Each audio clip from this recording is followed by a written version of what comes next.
Welcome to the Health Revolution, the program that shows you how to have a life of vibrant well-being. In a world full of noisy health trends, we bring you clarity. We reveal the science-backed strategies that truly work in a sea of fads. We explore the physical strength, emotional resilience, and mental mastery. These are the keys to an enriched life. Join us for inspiring interviews with champions who've conquered life's health challenges. Are you ready to unlock your potential to live with vitality and purpose? Then join the Health Revolution. I'm your host, Adriana Morrison, health and fitness expert, speaker, and a mom who understands.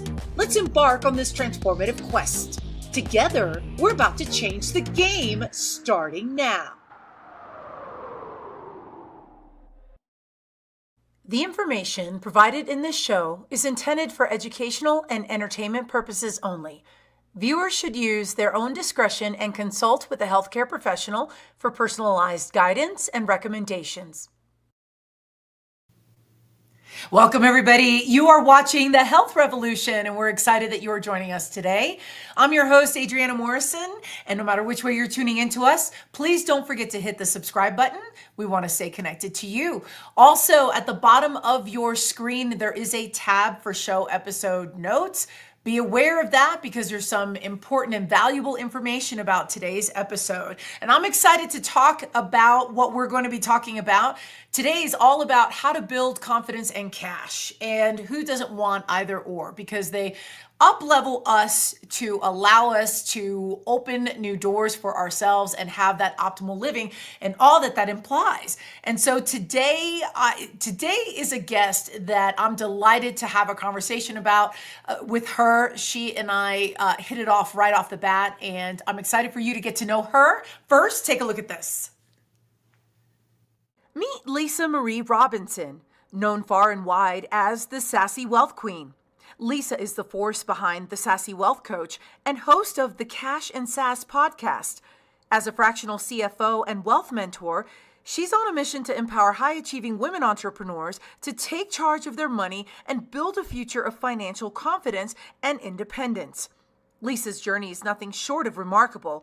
Growing up surrounded by addiction, theft, and violence, she defied the odds and transformed her life from chaos to prosperity. Today, she teaches women how to break the cycle, combining smart financial strategies with powerful mindset shifts. Today, we'll explore Lisa's transformative insights and strategies that are changing the game for women entrepreneurs everywhere. Lisa Marie Robinson, welcome to the show. How are you? I'm good. Thank you for having me. I'm excited about our conversation because obviously who doesn't want confidence and cash to be in abundance, right? And Sassy Wealth Queen, how did you get from chaos to the sass and cash? It was a journey, right? There's several things. Just from your intro, I was able to decide that statistics was just that, and that it was up to me to make a change. And what I didn't know was that the money mindset and that broke mindset and mentality also carried over. And later I was like, well, if I can make a decision on the drugs and the alcohol and the things that I grew up in, then I can also decide that this ends with me as well. And I went down a rabbit hole of mindset work and money mindset, and that led to realizing that we can have something different. We don't have to come from money. And then at the same time, I realized I was also putting myself last and I wasn't taking care of myself. And when I started taking care of myself and asked for help, that's when it all came full circle and everything just exploded. So, I was able to say, okay, wait, there's a correlation here. There's a correlation to me taking care of myself and having money and having wealth and having this mindset. And I don't have to come from money to have it. Okay. So that means all areas of my life are affected. And that was where the Sassy Wealth Queen was born, because I created the Wealth Codes, which was spiritual, energetic, mental, physical, and financial, and they all intertwine with each other. And the more I take care of myself, the more I'm able to do with my business, and the more I'm able to not only create wealth, but retain it and expand it. So we're talking confidence, cash, but I got to add a third C, or word that begins with C, and that's courage, because it would appear to me that one would have to have the courage to do so. And how do you break that generational curse? That's a concept that so many of us have come to recognize, that there are things that move from one generation to the next. How'd you get the courage? The fact that this was not something that you were conditioned to embrace, that this was something that you had to have your own breakthrough. I'll be honest, I had to fall down a lot. I mean, I would love to say, oh, I fell down once and I made the decision. That's not how that worked, unfortunately. I had to fall down a lot, and I had to pull myself back up, and I still didn't see it until I was in my 40s. And one day I just had enough. I have two girls. I was barely able to make ends meet. And I was like, is this really all there is working, paying bills, always having to ask for money to put food on the table? Is this all there is? And I woke up one morning and just heard the voice, no, that's not. That's not all there is. Okay, what do I need to do to make that change? And the first thought that popped into my head was, you made a decision when you were younger on the alcohol and the drugs, because this is going to show my age. There's this commercial where they would crack an egg open and put it on the stove and said, this is what happens to your brain on drugs. It was a big, huge commercial. That I used to be remember on that Time commercial. magazine, right, on Time magazine, and there used to be the saying that if you have a parent that does drugs, you have a kid that does drugs. There's no in between on that. And I was like, wait, you're basically telling us we're gonna fail. Like, there's no choice. I mean, that was literally how I saw it. And I was like, no. And so I stayed far away from it as possible. I stayed away from the crowds. I never went and drank like most college students. I never did any of that stuff because I didn't want the statistic to be correct. And later on, when you realize that you have that mentality, and the thing is sometimes we don't even realize we have a broke mentality or a scarcity mentality because it's so subconscious. And when it came up in the front of me and I realized that was what the issue was, okay, if I change that, then that means I can also make a decision. I can flip the page and write my own chapter. And then I started taking those steps. So how did you know, were you exposed to, or let me back up, at one point were you exposed to the strategies that can elevate you to where you applied them to finances, but then you applied them to your self-esteem? At what point in time, so you have the enough is enough, and I think that that's important, the important step one. But then two, how did you go from that point to, there's more to this, I'm sure of it, and I'm going to find out? I thank goodness for social media, right? I had just started my business and I was sure that there had to be something else. And so I started looking on Facebook, on social media for people out in the world, that field. I didn't know what the field was. I was new to that environment. And I came across a money mindset coach, and she was a mentor without realizing she was a mentor, because I didn't hire her, but I followed her. That was when there was a lot of freebies or free offers, and I dove, like I said, head first. She recommended books. I bought the books. I read them. And one of the things that she had said was, have a relationship with your money like you have a relationship with someone. And I remember one of the things is that she said that you either love money or you hate money. And I was on a live and I typed, I don't hate money. And she said, really? She says, when you pay your bills, do you say thank you? And my first response was, why in the world would I say thank you? And she said, exactly. She said, if someone treated you like crap constantly, didn't respect you, didn't have, would you come back? And I said, no. And we all said, hell no, is what we said.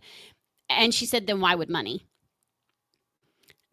That honestly was the first light bulb moment of, okay, what's a step? And she said, start showing gratitude.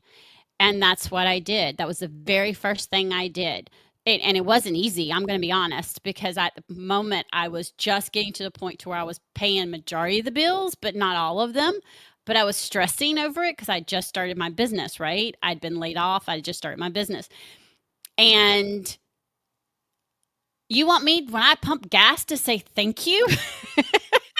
When I buy groceries, you want me to say thank you? Like, really?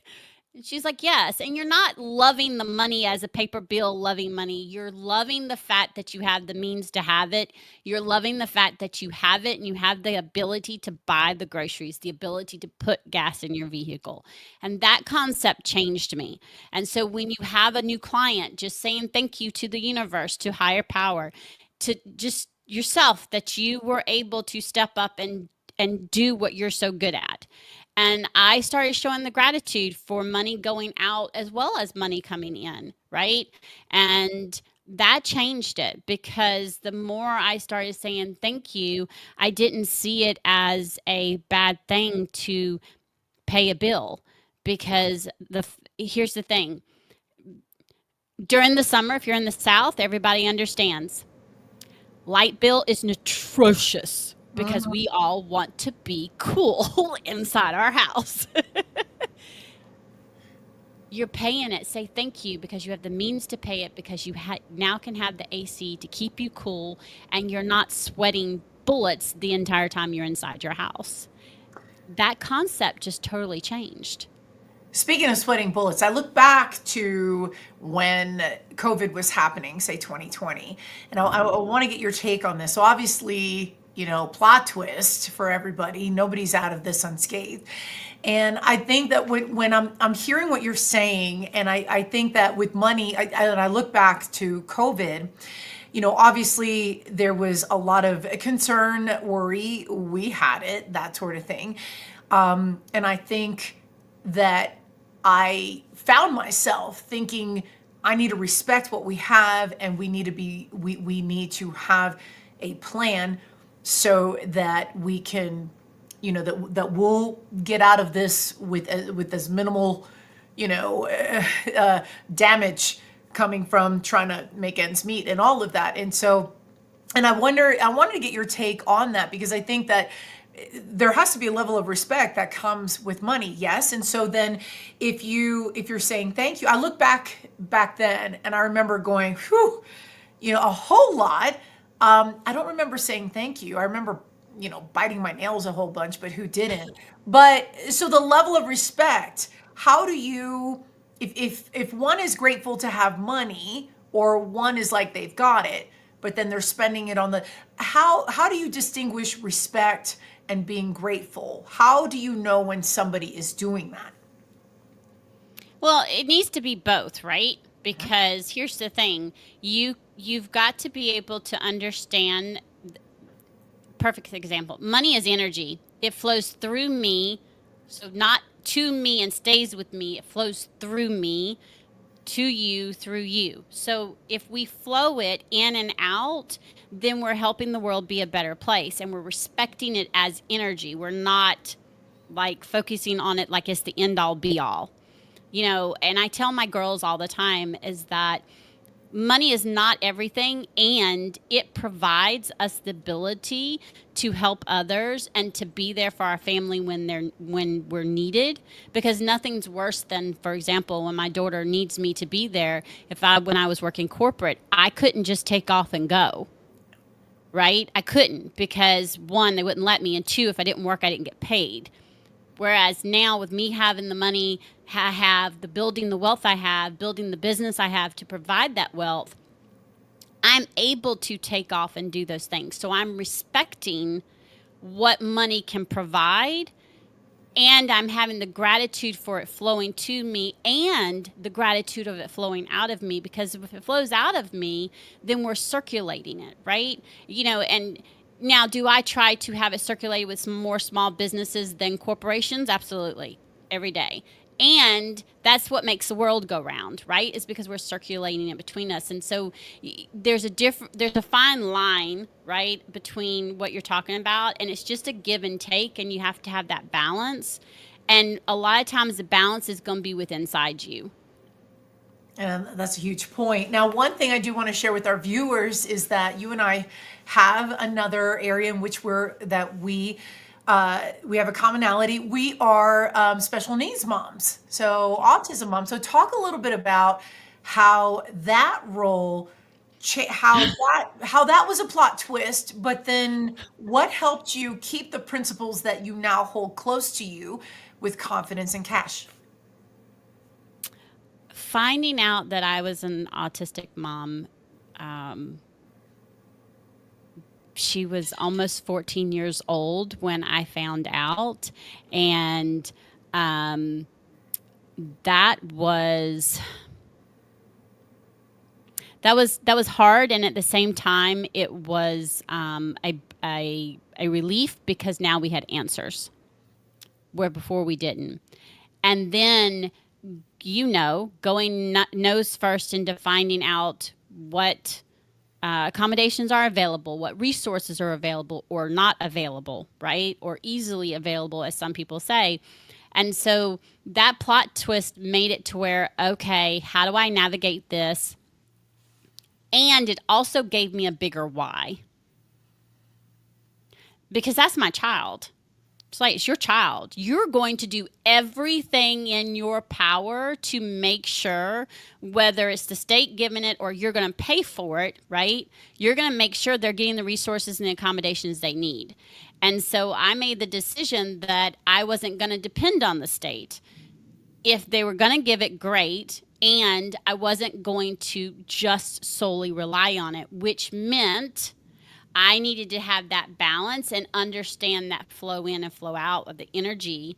And okay, what did I need to do to make sure? And so I immediately set up a savings account for her, where money was going and being put into it, so that when I saw an accommodation that worked, and it didn't matter if someone was going to provide it or if it was readily available, if it was something that was going to cost money and we knew it would help, then I was going to do it.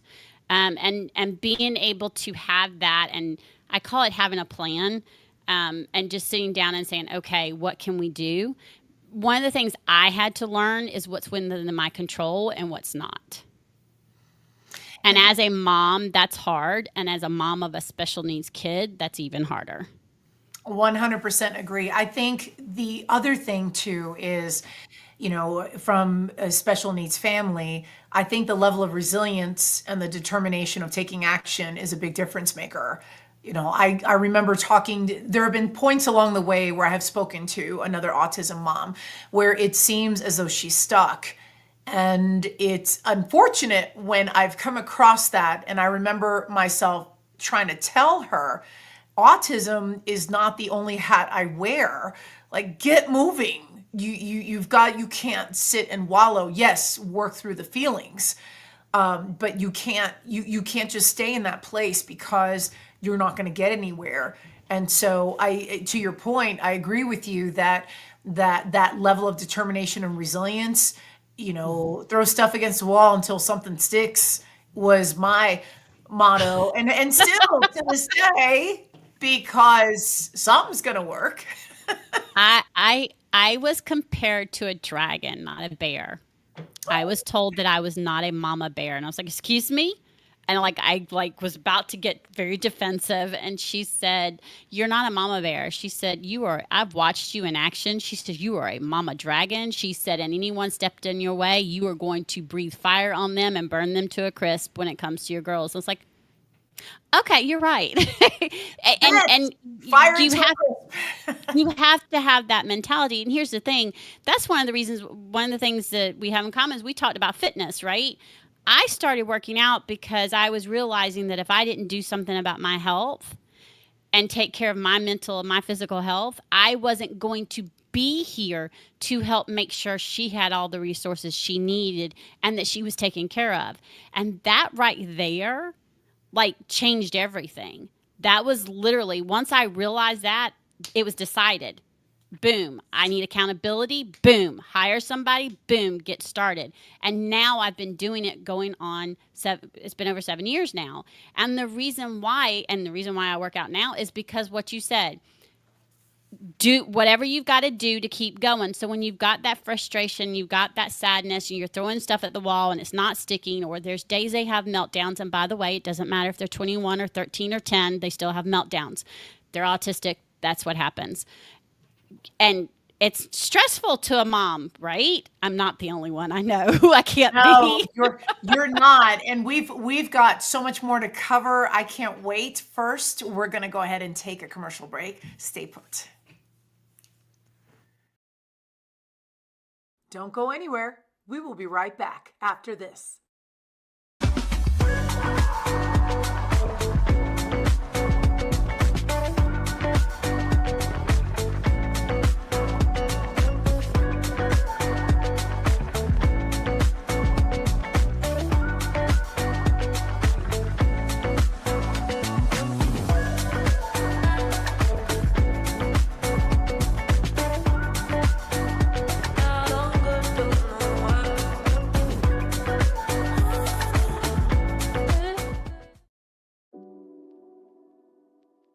So in the calm bag, it has GABA, theanine, and taurine. So theanine, which is B1, which is also in our B complex, but it also helps with the stress response levels. It also helps with the neurological transmitters in our brain. Combined with the GABA, and then you add taurine to it. Taurine is a non-essential amino acid in our body, but it's found in our heart, our brain, and our eyes. So in my personal opinion, it's very essential in our lives. But taurine has a calming effect as well. When I was battling all my AFib issues, I was taking high doses of taurine because that would help with my AFib. It would help with the palpitations I was having. And it also helped with the anxiety of having the palpitations because I knew what was going on, and so taurine helps a lot with that as well. So those three together create such a wonderful concoction that just really calms people down.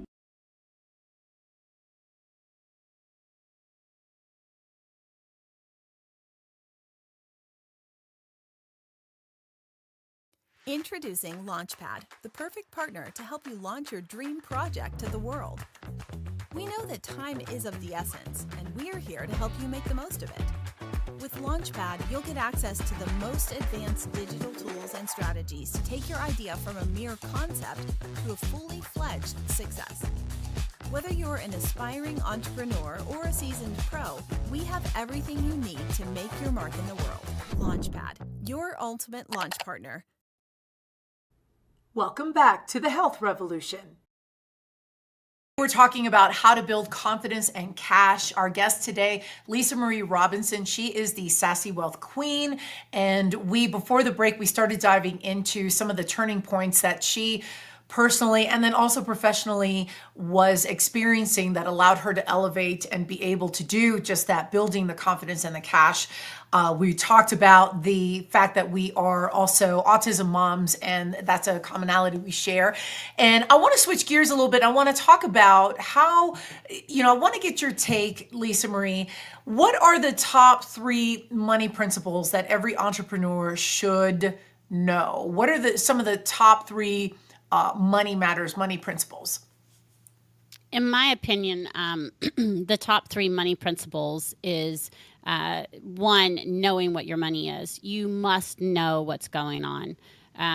Writing it, that means writing it down, put it on a simple spreadsheet. It doesn't need to be complicated, but knowing what they are. And, what I teach my clients is write them, put them in order, in the date order, so that you know when they're coming out. Because so often in today's world, we tap, right? Debit card. Now literally all we gotta do is tap, and we don't think about it. And so when it's on that sheet, you're looking at it, you're being mindful, you're looking at your bank account, knowing what's going on with your money is just that first biggest one. The second one is planning for those things that are going to happen. I tell people all the time, life happens, you have no control over it, and it's going to happen when you least expect it. So having a rainy day savings account, having multiple savings accounts like I do, I have several for different things.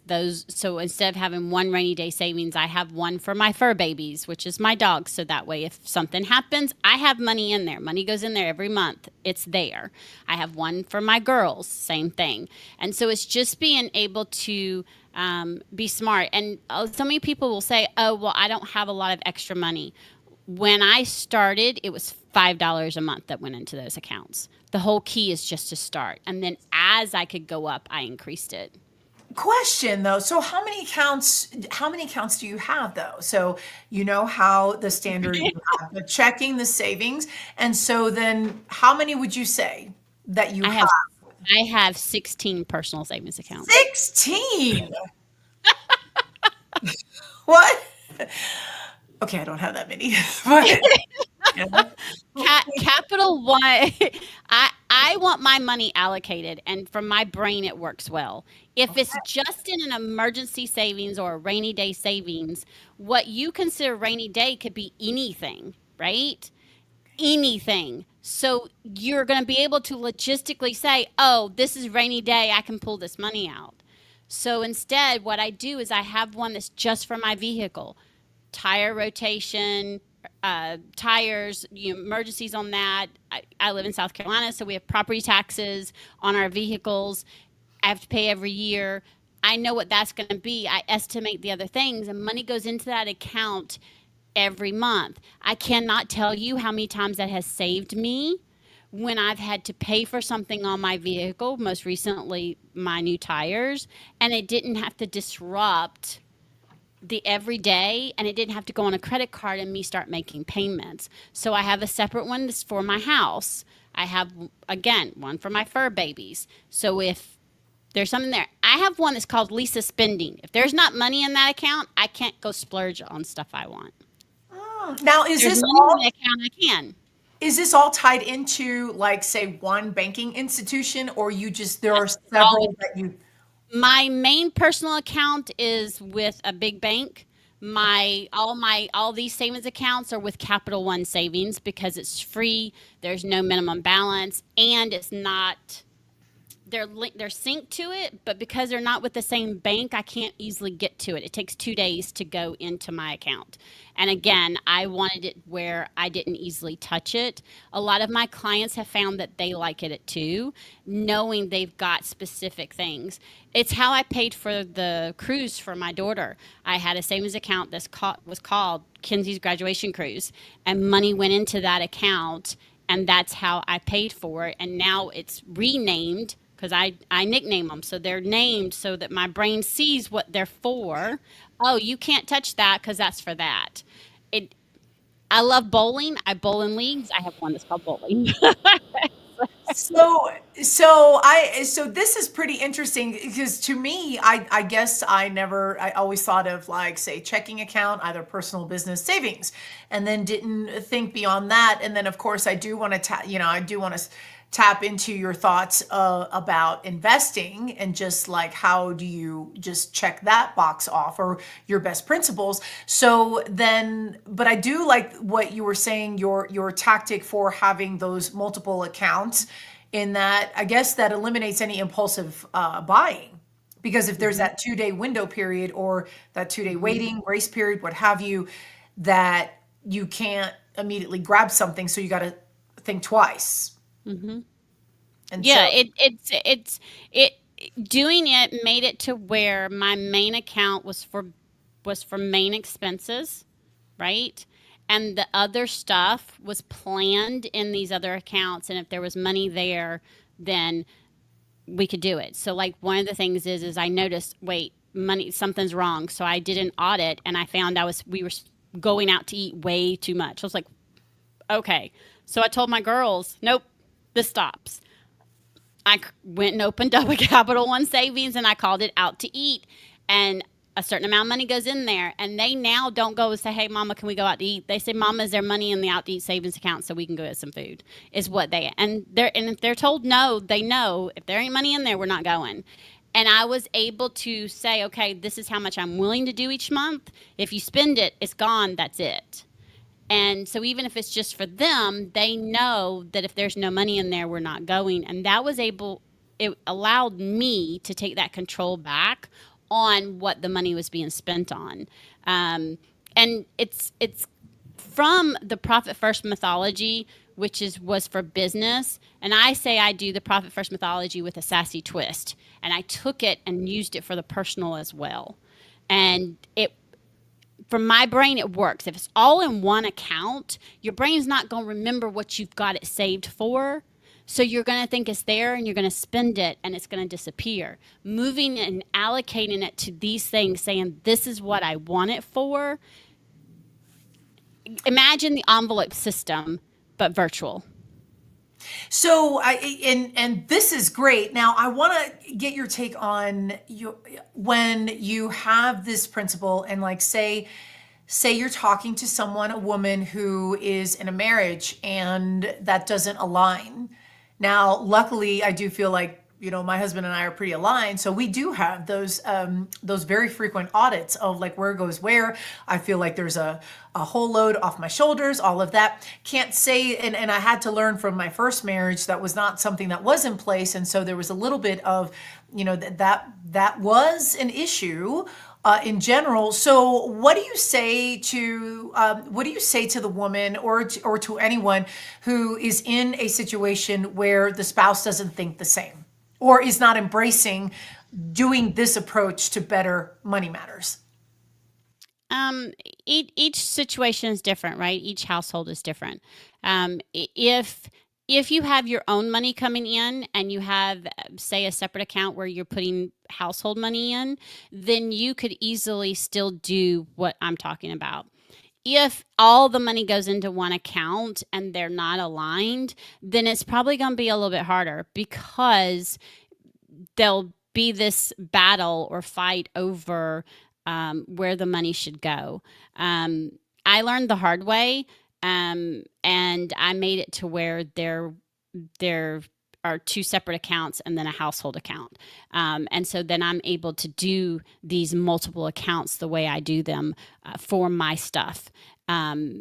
Because I want to make sure that the money I am making is going towards the things that I want. I have 2 girls. I want to make sure they're going towards that. And if they're not wanting to do the same thing, okay, as long as the money for the bills, their portion is in that shared household account, then they can go and do whatever it is they want to do with theirs. But you have to have some conversation or at least something in place to where you're able to, or it's just going to be a never-ending battle, unfortunately. How do you help others do that? Like, what's the right verbiage that you would say for someone who's like, you know what, I really want to better myself and I want to have more money. So I want to implement these principles, but I can't talk to my partner or spouse. So say with somebody saying that or envisioning somebody saying that to you, what's the verbiage that you would suggest would be helpful to get clarity and then honor boundaries? What I would suggest is trying to sit them down and just explaining the way I explained it. Hey, hun, wouldn't you like to we want to take vacation or whatever it is y'all have talked about that you want to do. How about we try this? And, and you can say, we could set up this account. It's free. We could both put this amount of money in it and just let it grow. Right? And 9 out of 10 times what happens is if you say it that way and you do it that way where it's going to benefit both of you and you then go and nickname it, you don't have to go into all that detail, but you go and nickname it on there and y'all are able to see the money just grow and it's an automatic withdrawal out of both your accounts going in there. Majority of the time what happens is when they see that one and they're like, oh, this wasn't stressful. You weren't hounding me about vacation. We just started putting money in there and then we started planning it.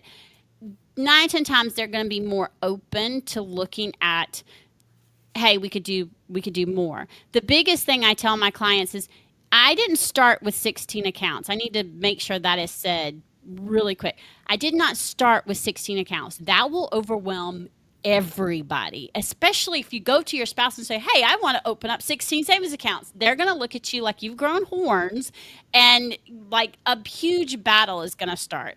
I started off with 2. That was it.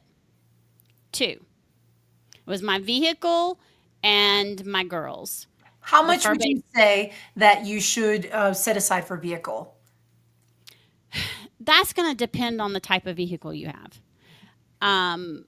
What I tell people is if you've had it for a while, go and look and see how much you were spending for an oil change, how often you were going. And if you've replaced the tires, look and see how much. And if you pay property taxes, that. I put $300 in there, minimum $300 every month, because I've estimated out what it'll cost me for my tires and my property taxes and my oil changes. That amount will probably gradually increase because of some other things that I know may come up, and I want to make sure I have enough in there. And I think that that's great. That gives a benchmark number, and of course that's not like required, but at least that gives a visual for someone who's not used to thinking in those terms.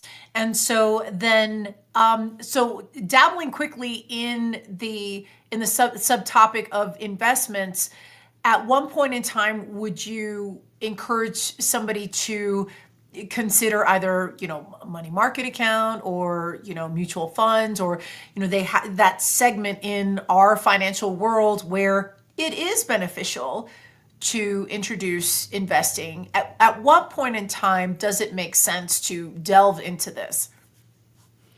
Honestly, if you've got the money, it makes sense to go and go to a certified financial advisor, talk to them, and put a plan in place.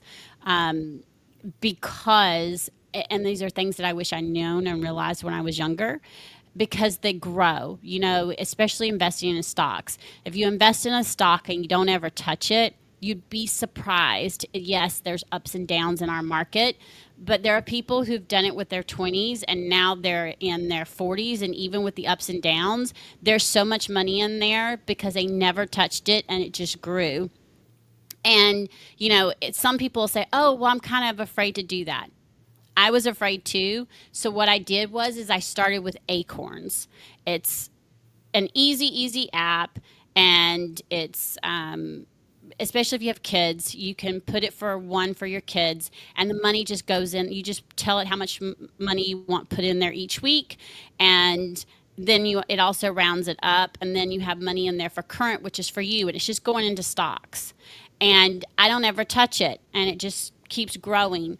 And when my youngest turned, I wish I'd have done this for my oldest too, but when my youngest turns 18, it rolls over into her name. She is still in the stocks, and then it just keeps growing until, if we need it, we can pull it out for college because it's stocks, or we can just leave it there and just let it keep growing. So it's one of the easier ways to start, and that's how I started before I actually started going deeper and growing other things. And one of the things I do with my clients is I have them, that's where that sassy twist comes up, is I have them create a wealth account in their business where they're putting 1% to 2% into that account, let it build up, and then take that money and go and invest it. That way you're putting money in there consistently to invest, because that's the key, right? Is to be able, a lot of people think you've got to have like thousands and thousands and thousands of dollars to invest. Whereas if you have a chunk, 500 or so to start, and you're consistently building up that account and putting it in there, you're building that wealth up already. And I like that because at least it's giving digestible steps to start putting things into place versus, oh my gosh, look at all the things I have to do all at once. And that's not necessarily the case.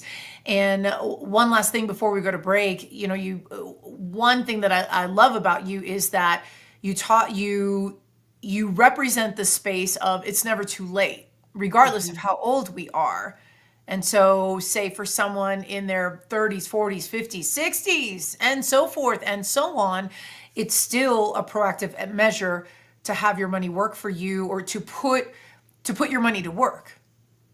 Absolutely. I mean, a lot of people ask me, "Oh, are you putting money up for retirement so you can retire?" I'm like, "No, I'm 51. Money is being put up into these stocks and all these things for my girls. That's the sole purpose. If they're there when I retire and I need it, great.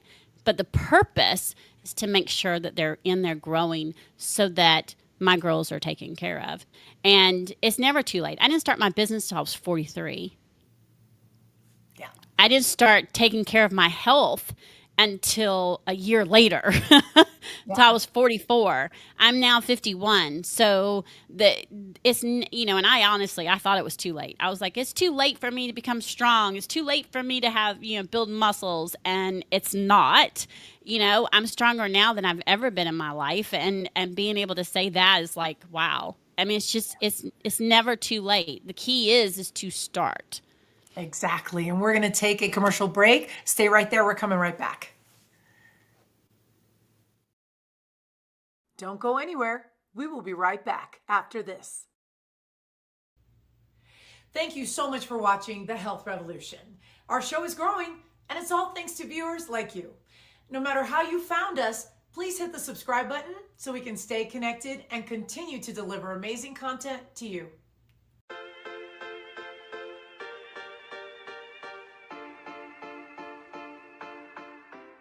Hey everyone, welcome back to Fit Bites. Today we're diving into why strength training isn't just for athletes, it is literally anti-aging. Now let's explore how this essential form of exercise keeps us strong and vibrant, especially as we grow older. Strength training encompasses various forms, each with its own benefits. There's traditional resistance training, which uses weights or bands to build muscle and bone density. Then there are isometric exercises, like planks or wall sits, where you hold a position without moving to improve stability and core strength. We also have isometric resistance training, where you push against immovable objects. Now, this method increases muscle tone and strength without the wear and tear of moving weights. So, why is this crucial as we age? Strength training boosts metabolism, maintains muscle mass and bone density, reducing the risk of osteoporosis and falls. It keeps our bodies capable and functional, allowing us to enjoy a high quality of life as we age. Incorporating strength training into your routine a few times a week can make a significant difference. It's about more than just muscle. It's about empowering your future self. Stay strong, stay healthy, and tune in next time for more Fit Bites.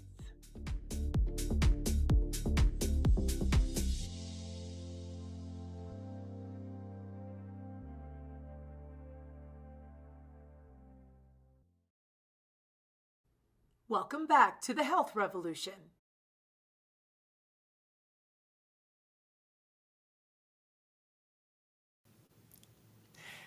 Three, two, one.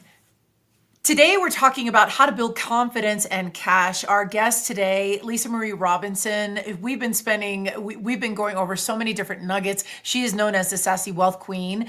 And I want to talk a little bit more about the other hats that you wear. So obviously you have begun to elevate in so many different ways. You've grown. I could see that the energy is exuding through the screen. So let's talk about the Cash and Sass podcast. Let's talk about your podcast and when did you start it? What's the goal of it? All of that. I started it February of this year, February 2024.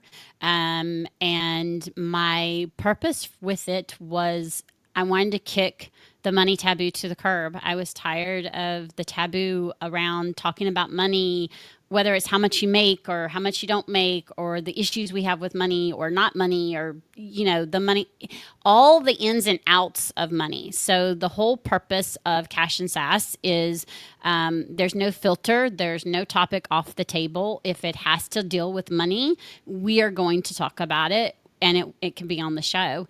And I know that we have a screen, a split shot, and I wanted to bring that up here so that our viewers can see. And so then the goal of it is? The goal is candid conversations. So candid conversations on money mindset, money management. There's an episode about married couples. There's an episode on sex and money. When I say nothing is off topic, nothing's off the table, I mean it. And that was the whole purpose, is I wanted something that wasn't out there, that provided candid conversations. So one, you find you're not alone, and two, you're getting tidbits on, oh, okay, I could try this. This could work for me. And so there's just different perspectives from everybody, and everybody's like, oh, you just have financial people on there. No, there are coaches on there. There are there's everyday people on there. It's if you have a journey with money, and you're willing to be vulnerable and talk about it, then they're on the show and we do that. And then there's also solo episodes on there where I'm on there and I give tidbits and do the conversations. And again, it's anything goes with it. When do new episodes roll for Cash and Sass? New episodes roll every single Thursday. Every Thursday. 2025, we'll be increasing it to 2 times a week. But right now it's once a week on every Thursday.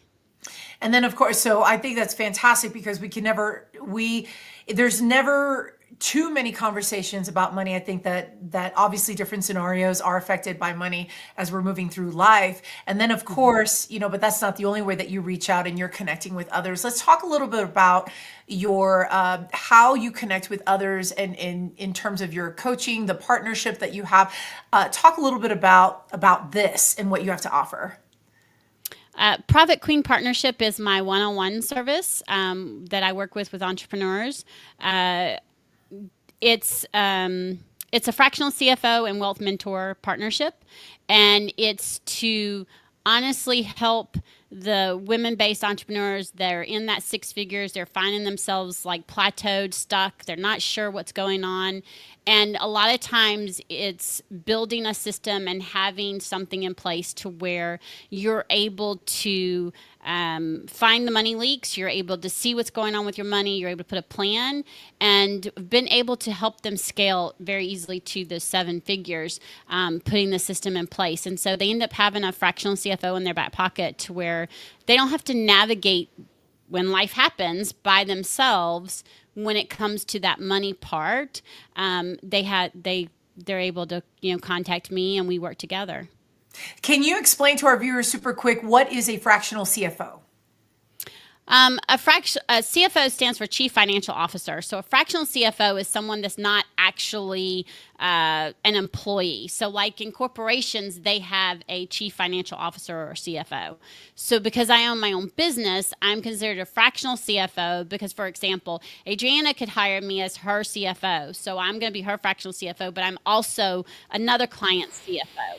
So fractional means I'm not actually there with them as an employee, but I'm still as involved. It's really funny because I'd say, oh, you're not as involved. Actually, I think I'm more involved than what would be with a corporation, because I say it as an entrepreneur because I care.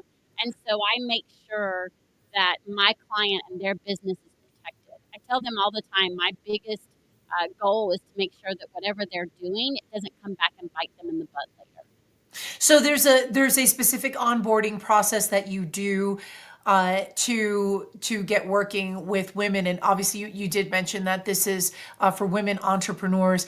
Is there what type of woman in her business path? Who is this for?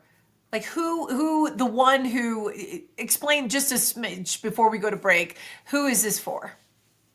Heart-based, heart-led, centered entrepreneurs. And I will say that, yes, majority of the time it's for women, but it's also for a few good men, because I do have a couple of male clients. So we're changing it to say for a few good men.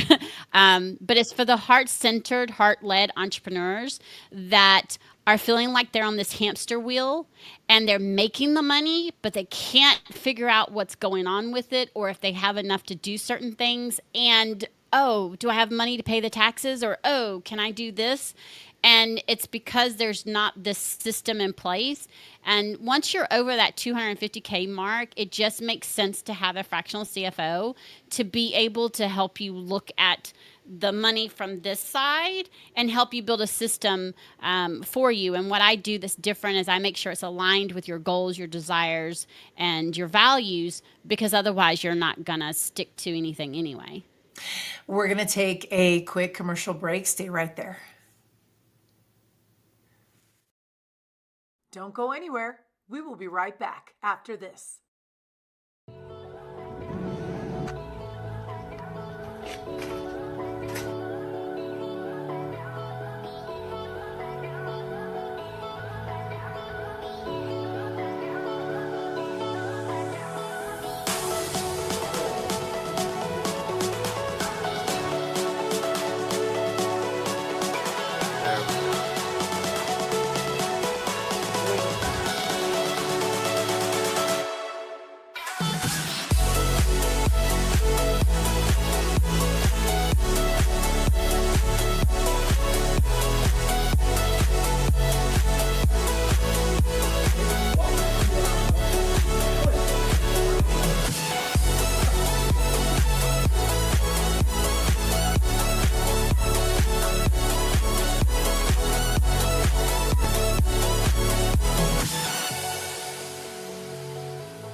Welcome back to the Health Revolution.